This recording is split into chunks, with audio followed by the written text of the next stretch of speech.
Parfait. Dernière chose qu'il nous reste à voir aujourd'hui, comment calculer une ou des valeurs de x avec la fonction partie, avec la fonction affine par partie. Ok. Donc, si vous voyez bien, il n'y a pas juste le mot une ici, il y a ou des valeurs de x. Ok. Donc, ce que ça veut dire, c'est que euh, ça se peut que dans certains problèmes, quand on va vous demander de calculer une valeur de x avec la fonction affine par partie, il y a plusieurs valeurs de x possibles. Okay? Donc, il va falloir faire très attention à ça. Très important.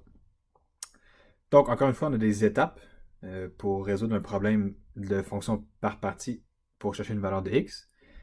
Ici, c'est 3 étapes. Donc, vous vous souvenez, le dernier vidéo, c'était comment calculer une valeur de y. Là, maintenant, il nous reste à voir comment calculer une valeur de x. Donc, encore une fois, première étape, regardez la valeur de y donnée.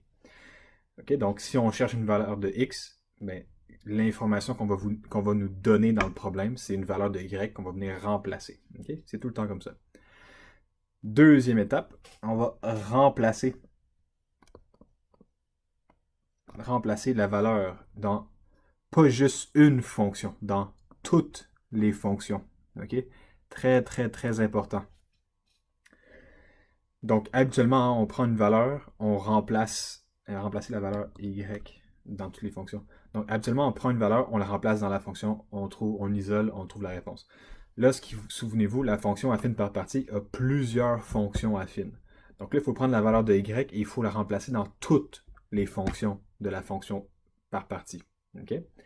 Donc, on fait ça et on isole x.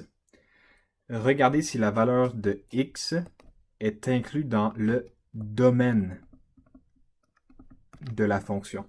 Okay? Donc, on remplace le y, on isole le x. Le x que ça nous donne, il faut regarder s'il est inclus dans le domaine de la fonction dans laquelle on a remplacé le x. Okay? Très important. Deux petits points ici. Si le x est dans le domaine, alors c'est une bonne réponse. On se fait un petit check comme ça. Si le x est pas dans le domaine, c'est pas une bonne réponse. Okay? Ce n'est pas une bonne réponse. Donc, on met un x pour dire que c'est pas une bonne réponse. Important de faire ces étapes pour toutes les fonctions de la fonction par partie. Comme je disais au début, il peut y avoir plusieurs réponses possibles. Parfait. Allons faire un exemple. Ok, donc voici l'exemple. On a une fonction affine par partie, clairement. On a une première fonction affine ici, une deuxième fonction affine ici, et une troisième fonction affine ici. On connaît les règles de ces fonctions-là, n'est-ce pas? Ils sont écrits ici, avec les domaines respectifs. La question, quelle est la valeur de x, ou quelles sont les valeurs de x quand y est égal à 10? Parfait. Donc, première chose à faire, c'est regarder la valeur de y. On a vu y égale 10. Deuxième chose, c'est de remplacer le y égale 10 dans toutes les fonctions. Okay, dans cette fonction-là, dans cette fonction-là et dans cette fonction-là. Okay, donc, allons-y. Donc, on va le faire pour la première étape. J'ai y égale x sur 2 plus 9.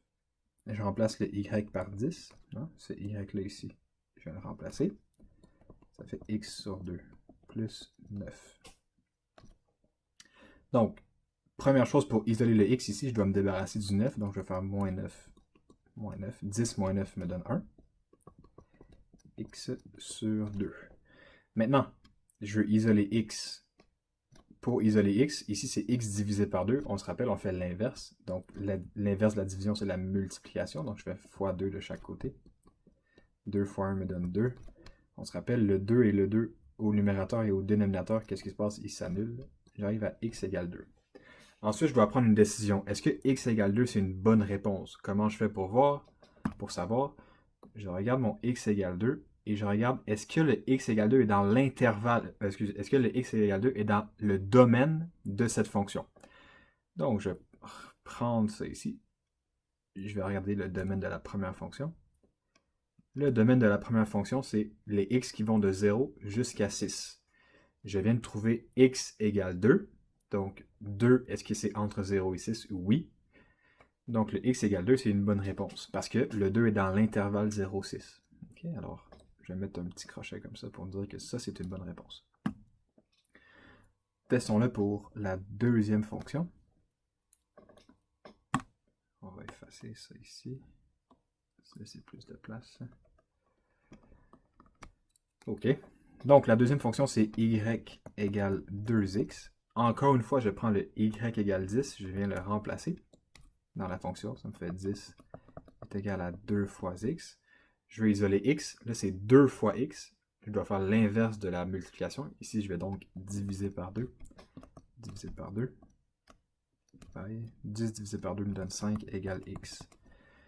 Donc, est-ce que ça, c'est une bonne réponse? Je vais vérifier le domaine de la deuxième fonction ici. Hop, on regarde.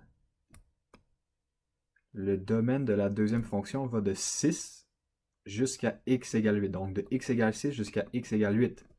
Je viens de trouver x égale 5. 5 n'est pas dans ce domaine, n'est pas dans l'intervalle. Donc, ça ici, c'est une mauvaise réponse. Je ne l'utilise pas. C'est pas bon, ça. X. OK? Et là, c'est pas parce que j'ai trouvé une bonne réponse, une mauvaise réponse que je dois arrêter. Okay? Je dois le faire pour chacune des fonctions de ma fonction affine par partie. Donc, on va le tester pour la dernière fonction. Donc, 3. J'ai y égale moins 2x plus 32. Encore une fois, je prends le même y et je viens le remplacer. Donc, 10 est égal à moins 2x plus 32. Première chose que je fais, je vais isoler x, donc moins 32 de chaque côté. Moins 32, ça fait moins 22, qui est égal à moins 2x. Je vais isoler x, hein. Je divise par 2 ou par moins 2. Là, ici, c'est moins 2, donc je vais diviser par moins 2. Attention à ça. Diviser par moins 2 égale x. Et on se rappelle, un négatif divisé par un négatif, ça me donne un positif. Donc j'arrive à x égale 11. Est-ce que c'est une bonne réponse? Allons vérifier. Je regarde ça ici. Je viens voir le domaine de la troisième fonction. Le domaine de la troisième fonction commence à x égale 8 et finit à x égale 16.